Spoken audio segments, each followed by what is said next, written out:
स्वागत है आप सभी का फंडू टेस्टर में। आज हम डिस्कस करने वाले हैं बग कैसे रेस करते हैं। तो हम समझेंगे गूगल शीट के एग्जांपल से। हम गूगल शीट में बग रेस करने वाले हैं और उससे हम समझने वाले हैं कि हम कैसे बग रेस करते हैं। तो वीडियो स्टार्ट करने से पहले फंडू टेस्टर को सब्सक्राइब जरूर करना और ये वीडियो को लाइक और शेयर करना मत भूलना। तो स्टार्ट करते हैं छोटे से इंट्रो के बाद। Camera rolling action.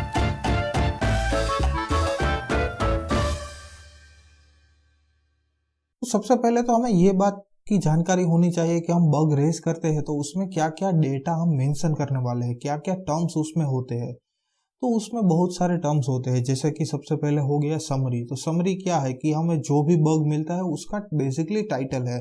उसको जो भी बग मिला हमें 1 या 2 लाइन में उसको समझाना है, तो ये उसका टाइटल हो गया। उसके बाद है डिस्क्रिप्शन। तो डिस्क्रिप्शन में क्या होता है कि मेरे को जो भी बग मिला उसका steps to reproduce actual and expected result. अगर मेरा कोई टेस्ट ऑब्जर्वेशन है या मेरा कोई पर्सनल एज ए टेस्टर को एनालिसिस है तो वो सब चीज़ें डिस्क्रिप्शन में लिखूंगा और वो बड़ा सेक्शन होगा, उसमें सारा का सारा इन डिटेल चीज़ें बग के बारे में लिखना है।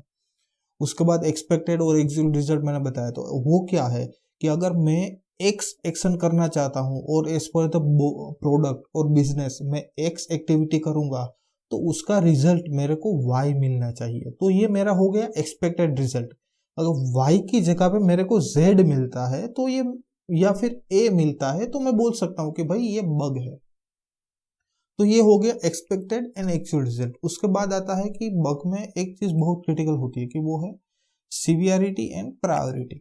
तो ये बहुत जरूरी फील्ड होता है, उसके हिसाब से डेवलपर बग को देखता है, फिल्टर करता है, रीड करता है, प्रायोरिटाइज करता है। तो सीवियरिटी एंड प्रायोरिटी क्या है कि हम जब भी बग रेस करेंगे तो उसकी कितना क्रिटिकल बग है उसके हिसाब से हम उसका मतलब प्रोडक्ट पे कितना इम्पैक्ट करने वाला है तो उसके हिसाब से हम सीवियरिटी मेंशन करेंगे। और अगर सीवियरिटी हाई हो गई तो मतलब क्या होगा कि डेवलपर को जल्द से जल्द उसको बग को फिक्स करना पड़ेगा। तो वो हो गई प्रायोरिटी। उसके बाद आता है लॉग्स और अटैचमेंट। तो उसमें क्या है लॉग्स और अटैचमेंट में कि हमें कोई भी बग मिलता है तो उसके लिए कोई ना कोई प्रूफ होता है या डेवलपर को समझने में आसानी हो। तो लॉग्स में क्या होता है कि सर्वर का लॉग हो गया या फिर क्लाइंट का लॉग हो गया, यूआई का लॉग हो गया। तो ये सारे लॉग्स मतलब वो डिटेल में वो उसका स्टेप बाय स्टेप जो जो एक्टिविटी किया है वो ऐसे लॉग्स दिखेगा। और उसके बाद क्या है कि अटैचमेंट। तो अटैचमेंट क्या है कि वो बग का स्क्रीनशॉट क्या है, या फिर स्क्रीनशॉट बेसिकली जो भी दिखता है उसका मैं यूआई का पूरा स्क्रीनशॉट ले लूंगा या फिर मैं वीडियो बना के उसमें डाल सकता। तो ये सब हो गया। तो ये हो गया लॉग्स एंड अटैचमेंट। उसके बाद है कि स्प्रिंट एंड लेबल। तो स्प्रिंट बेसिकली क्या है कि हम नॉर्मल लैंग्वेज में हम बात करते हैं, डे टू डे लैंग्वेज में तो हम क्या बोलते हैं कि पहला हफ्ता है ये महीने का, दूसरा हफ्ता, तीसरा हफ्ता, चौथा हफ्ता। हम वीक से सब काम को डिवाइड करते हैं कि आज पहले हफ्ते में मेरे को ये काम करना है, दूसरे हफ्ते में ये काम करना है। तो कंपनी में हफ्ते को अच्छी भाषा में उसको स्प्रिंट बोलते हैं। तो स्प्रिंट भी अलग अलग कंपनी में उसमें अलग अलग डेज होता है। हफ्ता अब क्या है कि एक वीक में हम 7 दिन रहता है जनरली, लेकिन कंपनी में क्या होता है कि कंपनी में एक स्प्रिंट है तो किसी में 7 दिन का स्प्रिंट हो गया, किसी में 15 दिन का स्प्रिंट हो गया, किसी में 21 दिन का स्प्रिंट हो गया। तो उसके हिसाब से टास्क को डिवाइड किया जाता है। तो स्प्रिंट का नाम दिया जाता है, किसी में कोई फैंसी नाम देते हैं, या कोई कंपनी में स्प्रिंट 1 है, स्प्रिंट 2 है, स्प्रिंट 3 है।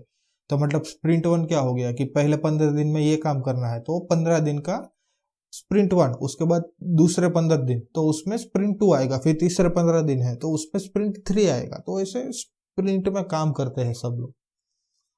उसके बाद क्या है कि लेबल। लेबल क्या है कि उसमें बहुत चीजें मेंशन की जाती है कि जैसे फंक्शनैलिटी है, फेसबुक में मैं काम कर रहा हूँ तो उसमें क्या हो जाएगा कि अलग अलग फीचर है, लॉगिन हो गया, साइन अप हो गया, ग्रुप्स हो गया, पेज हो गया, न्यूज फीड हो गया। तो या तो लेबल में मैं वो डाल सकता हूँ या फिर क्या डाल सकता हूँ कि फंक्शनैलिटी का बग है, यूआई का बग है, बैकएंड का बग है, फ्रंट एंड का बग है। तो उसके हिसाब से वो कंपनी टू कंपनी हो, टीम टू टीम डिपेंड करता है। और लास्ट है टाइप्स ऑफ द बग। तो टाइप क्या हो गया कि एनहांसमेंट है, बग है, फंक्शनल है, यूआई यूएक्स है। तो ये सब टाइप्स ऑफ द बग में भी मेंशन कर सकते हैं। अब ये सारी चीज में सबसे इंपॉर्टेंट क्या है तो क्या समरी हो गई, description, actual and expected result, and environment है, और सीवियरिटी प्रायोरिटी। बाकी का जितना भी ज़्यादा डेटा डालो वो इतना इजी हो जाएगा। बट ये सब मिनिमम चीज़ें 5-6 चीज़ें है हो गई, वो सब मिनिमम चीज़ें है, उससे डेवलपर को समझ में आ जाएगा। तो अब हम गूगल शीट में चलते हैं और देखते हैं कि रियल टाइम में हम कैसे बग रेस कर सकते हैं। तो वहाँ पे भी हम ये सारी चीज़ें ही ऐड करने वाले हैं। तो सबसे पहले क्या है कि यहाँ पे ये गूगल शीट बनाया है, यहाँ पे मैंने टेस्ट का शीट का नाम दिया है कि फेसबुक के लिए मैंने बनाया, तो फेसबुक का टेस्ट ऑब्जर्वेशन या जो भी प्रोडक्ट नेम है उसका टेस्ट ऑब्जर्वेशन। उसके बाद यहाँ पे भी मैंने शीट का नाम दिया है टेस्ट ऑब्जर्वेशन, एंड यहाँ पे अटैचमेंट, मतलब जो भी स्क्रीनशॉट मेरे को डालना है तो वो मैं यहाँ पे वो शीट में डाल दूंगा। अब सबसे पहले यहाँ पे मैंने आईडी दिया है, तो जनरली अगर डिफेक्ट ट्रैकिंग टूल है तो उसमें वो सीक्वेंशियल नंबर में अपने आप क्रिएट होता जाएगा, लेकिन गूगल शीट है तो या एक्सेल शीट है तो उसमें मेरे को मैन्युअली करना पड़ेगा। तो IG1 IG2 IG3 like that वो मेरे को करना पड़ेगा। उसके बाद डेट, तो अगर मैं आज जितना डालूंगा वो आज का डेट डालूंगा, कल डालूंगा वो कल का डेट डालूंगा, सिंपल। उसके बाद फीचर, तो फीचर क्या है कि अगेन पेज फेसबुक के पेज में आ रहा है, ग्रुप में आ रहा है, कौन सी फंक्शनलिटी में आ रहा है, या फिर एंड्रॉइड एप्लीकेशन मोबाइल एप्लीकेशन में आ रहा है। यहाँ पे मैंने दिया है कि वेब एप्लीकेशन में आ रहा है या CMS में आ रहा है, तो उसके हिसाब से फीचर में डिवाइड किया जाता है। अब मेन पार्ट आया टाइटल या समरी। तो समरी में क्या होता है कि यहाँ पे मेरा बग क्या था कि साइन अप जैसे हम करते हैं तो साइन अप के बाद एक OTP आता है। अब वो दिक्कत क्या हो रही थी कि OTP जब हम जैसे डालते हैं ना तो OTP अलाउ नहीं करता है एप्लीकेशन डालने के लिए। तो ये मेरा बग था कि not able to enter the OTP। तो यहाँ पे मैंने लिखा कि not able to enter OTP during the sign up, तो ये मेरा बग हो गया। अब समरी और टाइटल लिखना ना एक मतलब कम वर्ड में लिखना है और पूरा बग को समझाना है। तो कभी कभी क्या होता है कि हम लिख नहीं पाते हैं। तो बेसिकली क्या मेरा क्या सजेशन है कि आप 2 सेंटेंस बनाओ, 2 सेंटेंस को ज्वाइन कर दो और पहला जो बग बनाओ कि जो बग है जो एक्चुअल में जो इश्यू है, और दूसरा सेंटेंस है ना उसमें क्या लिखना है कि क्या करते टाइम आ रहा है, मतलब क्या है और क्या करते टाइम आ रहा है, और दोनों को ज्वाइंट कर देना है। तो ऐसे टाइटल बन जाएगा, मीनिंगफुल टाइटल बन जाएगा। तो उसका 2-3 एग्जांपल देखते हैं कि क्या है कि हम लॉगिन नहीं कर पा रहे हैं, वैलिड डेटा मतलब पासवर्ड भी सही है, यूजर नेम भी सही है, लेकिन लॉगिन नहीं हो रहा। तो उसको में हम कैसे लिख सकते हैं कि application is not allowing to login, application is not allowing to login. उसके बाद हम कब लॉगिन नहीं हो रहा है तो क्या सब पासवर्ड और यूजर नेम सही डालने के बाद भी नहीं हो रहा है। तो क्या होगा, दूसरा सेंटेंस क्या होगा कि even after user is entering valid user name and password, मतलब यहाँ पे एप्लीकेशन में लॉगिन नहीं हो रहा है, application is not allowing me to login. Even after मतलब मैं सही डेटा डाल रहा हूं कि even after user is entering the password. यहाँ पे ये नहीं लिखूंगा कि even after I am entering. हमें सब चीजें यूजर या एप्लीकेशन 2 ही भाषा में बात करनी है। टेस्टर मतलब कौन हो गया कि हमें यूजर ही है, और एप्लीकेशन है या प्रोडक्ट है या वो कॉन्टेक्स्ट में हमें रेज करना है। तो ये हो गया। और समटाइम क्या होता है कि एप्लीकेशन क्रैश होता है कि यहाँ पे ये शेयर बटन है, जैसे मैं शेयर बटन पे क्लिक करूंगा तो एप्लीकेशन क्रैश हो जाएगा। तो मैं क्या करूंगा कि application crashes while clicking on share button. तो ये हो गया। तो ये सब बग लिख सकते हैं यहाँ पे, व्हाइल की जगह पे ऑन टैपिंग ऑन, या ये सब चीजें हम कर सकते हैं। और यहाँ पे कौन सा बात का ध्यान रखना है कि जो भी हम एप्लीकेशन को टेस्ट कर रहे हैं उसके हिसाब से हमें वर्ड को यूज करना है। अब मेरा वेब एप्लीकेशन हो गया, तो वेब एप्लीकेशन में माउस से क्लिक करते हैं, ये हम माउस से कहीं पे भी क्लिक करते हैं। मोबाइल एप्लीकेशन है तो उसमें फिंगर से हम टैप करेंगे। तो वेब एप्लीकेशन में हो रहा है तो यहाँ पे लिखेंगे क्लिकिंग, और अगर मोबाइल एप्लीकेशन है तो यहाँ पे लिखेंगे ऑन टैपिंग, मतलब हम प्रेस कर रहे हैं, कहीं पे छू रहे हैं, तो उसके हिसाब से आएगा। उसके बाद ये है कि डिस्क्रिप्शन, तो डिस्क्रिप्शन में जैसे मैंने बताया कि वो सारा का सारा बग की जन्म कुंडली हमें डालना है कि क्या कर रहे हैं, क्या हो रहा है, मेरा क्या ऑब्जर्वेशन है, वो सब चीज़ें डिस्क्रिप्शन में डालना है। तो यहाँ पे क्या आएगा कि मैं सबसे पहले मैंने क्या डाला है कि स्टेप्स टू रिप्रोड्यूस, तो मतलब मैं क्या क्या एक्टिविटी परफॉर्म कर रहा हूँ, जो भी एक्शन मैं कर रहा हूँ, जैसे मैं ऑफिस से घर जाना है तो सबसे पहले मैं पार्किंग लिफ्ट में से पार्किंग में जाऊंगा, पार्किंग में से बाइक टेस्ट स्टार्ट करूंगा, हेलमेट पहनूंगा, ट्रैफिक के सिग्नल फॉलो करूंगा, एक रास्ते से जाऊंगा, उसके बाद घर पहुंचूंगा, बाइक पार्क करूंगा।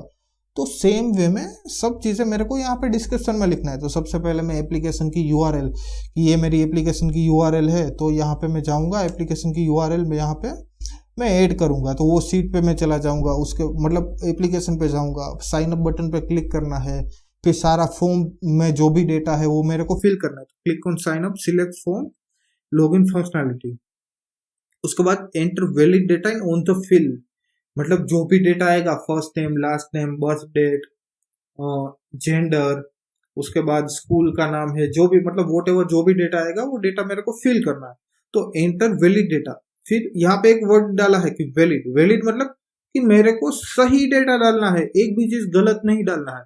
तो enter valid data in all the fields and click on sign up, उसके बाद साइन अप बटन आएगा और उस पर मेरे को क्लिक करना है। तो वो मैसेज जैसे ही क्लिक करूंगा उसके बाद एक ओटीपी का फील्ड आएगा। तो उसके बाद मैंने क्या लिखा है कि ट्राई टू एंटर ओटीपी, अब मेरे को ओटीपी डालना है। तो बग क्या है कि not able to enter OTP, अब तो इसलिए मैंने लिखा कि ट्राई टू एंटर ओटीपी। तो ये मेरा स्टेप्स 2 रिप्रोड्यूस हो गया। अब क्या है कि एक्चुअल एंड एक्सपेक्टेड रिजल्ट। तो एक्चुअल रिजल्ट क्या है कि user is not able to sign up, ये करने के बाद भी साइन अप नहीं हो रहा है, तो ये मेरा एक्चुअल रिजल्ट है, रियल में ये हो रहा है। बट होना क्या चाहिए, एक्सपेक्टेड रिजल्ट क्या है मेरा, क्योंकि user should be able to sign up after entering OTP, मतलब कि ओटीपी मतलब कि ओटीपी डालने के बाद और ये सब सही डेटा डालने के बाद एप्लीकेशन को मतलब यूजर को लॉगिन हो जाना चाहिए, साइन अप हो जाना चाहिए कि एक चीज कर रहा हूं तो मेरे को आउटपुट उसका y मिलना चाहिए, और यहाँ पे y की जगह पे आउटपुट z मिल रहा है। तो ये एक्सपेक्टेड और एक्चुअल रिजल्ट हो गया। उसके बाद एक टेस्ट ऑब्जर्वेशन। तो ऑब्जर्वेशन में मतलब क्या है कि हमने जो भी टेस्ट किया उसका कोई ऑब्जर्वेशन है, फ्रंट एंड है, बैक एंड है, तो वो सब चीज हम मेंशन कर सकते हैं कि this issue is happening due to X reason, कि मैं ये कर रहा था इसलिए ये इश्यू हुआ है, या फिर ये फ्रंट एंड का इश्यू है या बैक एंड का इश्यू है, या जो भी है वो जो हम अपने हिसाब से हमने जो भी एनालिसिस किया वो हमें डाल सकते हैं। उसके बाद है कि अटैचमेंट। तो अटैचमेंट में क्या है कि हमें अगर कुछ मिलता है, स्क्रीनशॉट है, वोटेवर वगैरह वगैरह, तो हम डाल सकते हैं। तो यहाँ पे मैंने अटैचमेंट डाला और इसका यूआरएल दे दिया। तो वो कैसे करते हैं कि अटैचमेंट की सीट में गया, यहाँ पे ये अभी मैंने मीम डाला है हंसना मत, यहाँ पे गया और यहाँ पे इंसर्ट में करना है और यहाँ पे इमेज ओवर सेल्स, तो इमेज ओवर सेल्स करना है, फिर ऐसे ही ब्राउज में अपडेट करना है। यहाँ पे मैंने जो भी बग है उसके हिसाब से यहाँ पे भी मैंने IG1 दिया है। तो यहाँ पे get link to this cell, वो link copy to the clipboard, मतलब जो यूआरएल है वो कॉपी हो गई और यूआरएल मैंने यहाँ पे पेस्ट कर दी। उसके बाद है बग और एनहांसमेंट। तो ये बग है और एनहांसमेंट क्या हो गया कि मेरे को ऐसा लगता है कि ये फंक्शनैलिटी होगी तो अच्छा रहेगा, मतलब यूज करने में मजा आएगा, या गुड टू हैव फंक्शनैलिटी, कि हम ऐसा कर सकते हैं कि सब्जी बना रहे तो हम बोलते हैं ना मम्मी को कि सब्जी में थोड़ा और तीखा होता ना आज तो मजा आ जाता। तो ऐसा ही कि एनहांसमेंट ये क्या है कि अगर कुछ नया होता या ये मीनिंगफुल मैसेज होता तो और बेटर बन सकता है, तो हम बोल सकते हैं कि एनहांसमेंट। उसके बाद प्रायोरिटी। प्रायोरिटी और सीवियरिटी का वीडियो मैंने अलग से बनाया, अगर आपको पता नहीं है कि प्रायोरिटी और सीवियरिटी क्या है तो आप वो वीडियो देख सकते हो, आपको डिस्क्रिप्शन में से मिल जाएगा। तो बेसिकली क्या है कि प्रायोरिटी का अलग अलग स्टेज होता है, P1, P2, P3 या हाई, मीडियम, लो, तो उसके हिसाब से डिफाइन किया जाता है। और सीवियरिटी क्या है कि लो पर लो, मेजर, मीडियम, तो ये सब यहाँ पे उसके हिसाब से होता है। फिर स्टेटस क्या है तो कि न्यू, लो, ये भी एक डिफेक्ट ट्रैकिंग साइकिल का एक हिस्सा है, वो उसका भी वीडियो आपको डिस्क्रिप्शन में से मिल जाएगा। और ये है, उसके बाद आता है कि ये सब रिक्वायर्ड इंफॉर्मेशन है कि ब्राउजर, ओएस और बिल्ड क्या, ब्राउजर क्या हो गया कि मोजिला यूज करता हूँ, क्रोम यूज करता हूँ, उसका वर्जन क्या है, वो सब चीजें मेंशन करूंगा। फिर ओएस क्या है तो मैक है, विंडोज है, या मोबाइल एप्लीकेशन है तो कौन से डिवाइस में हो रहा है, वन प्लस में हो रहा है या एप्पल के फोन में हो रहा है, तो वो सब उसके बाद उसका ओएस में मेंशन करूंगा। यहाँ पे वन प्लस में हो रहा है और वन प्लस का ऑपरेटिंग सिस्टम है 10.0, तो यहाँ पे 10.0 लिखूंगा, यहाँ पे वन प्लस लिखूंगा। फिर बिल्ड नंबर, तो बिल्ड नंबर क्या, एप्लीकेशन में वो रोज नया बिल्ड आता है, हफ्ते में नया बिल्ड आता है, तो जो भी डेवलपर ने लेटेस्ट बिल्ड है उसमें ही मैं टेस्ट कर रहा हूँ या नहीं वो मेक श्योर करने के लिए यहाँ पे वो लिखूंगा। क्योंकि क्या होता है कि 8 नंबर के बिल्ड में बग नहीं होगा, 10 नंबर में आएगा, फिर 12 नंबर में नहीं होगा। तो वो मतलब वो अच्छे से मेंशन करना है, अदरवाइज गड़बड़ी हो जाएगी कि टेस्टर ने 10 नंबर के बिल्ड में बग रेस किया है और डेवलपर 11 नंबर में खोज रहा है, उसको मिलेगा ही नहीं। तो डेवलपर को मेक श्योर करना है कि डेवलपर और टेस्टर दोनों एक ही बिल्ड यूज कर पाएंगे, वरना ऐसा डेवलपर को ऐसा लगेगा कि ये सारा बग है वो इनवैलिड है, वो ऐसा ही मेरे को तो कुछ दिख नहीं रहा और इसने डाला है। तो ये सब बेसिक चीजें हो गई। और उसके बाद है टेस्टर और प्रोडक्ट का कमेंट। प्रोडक्ट मतलब मैनेजमेंट है, मैनेजर है, उसको कोई कमेंट करना है। और टेस्टर का कमेंट मतलब बेसिकली क्या होता है कि ये सब हमने बग डाल दिया और उसको लगेगा कि नहीं भाई ये बग तो कुछ गलत है, या उसको समझ में नहीं आ रहा, या उसको कोई एक्स्ट्रा इन्फॉर्मेशन चाहिए, तो उसके हिसाब से वो यहाँ पे लिखेंगे कि please provide some more information blah blah blah whatever. और उसके बाद अगर हम इंफॉर्मेशन दे देते तो हमने required information is being provided, और जो भी उसने मांगा है या जो भी उसने किया उसके ऊपर हम उसका आंसर देंगे। तो ये बेसिकली ये चीज हो गया। तो ये मोटा मोटा ऐसे, अगर हमारे पास बग ट्रैकिंग टूल नहीं है तो हम इसे बग को ट्रैक कर सकते हैं। और बहुत सारी कंपनियों में, स्टार्टअप में, छोटी छोटी कंपनियों में या फ्रीलांसिंग के प्रोजेक्ट में गूगल शीट का यूज किया जाता है या फिर एक्सेल का यूज किया जाता है। तो इसमें हम ऐसे बग ऐड कर सकते हैं। तो आशा रखता हूँ कि आपको ये वीडियो अच्छा लगा है, और अगर आप कोई भी क्वेश्चन हो तो आप मुझे कमेंट सेक्शन में बता सकते हैं। और ये वीडियो को लाइक करना, शेयर करना मत भूलिए, और फंडू टेस्टर को सब्सक्राइब करो और बेल आइकन जरूर दबाना, और अपने दोस्तों के साथ फंडू टेस्टर को शेयर करना मत भूलिए। तो मिलते हैं कल सुबह अगले टॉपिक के साथ। धन्यवाद।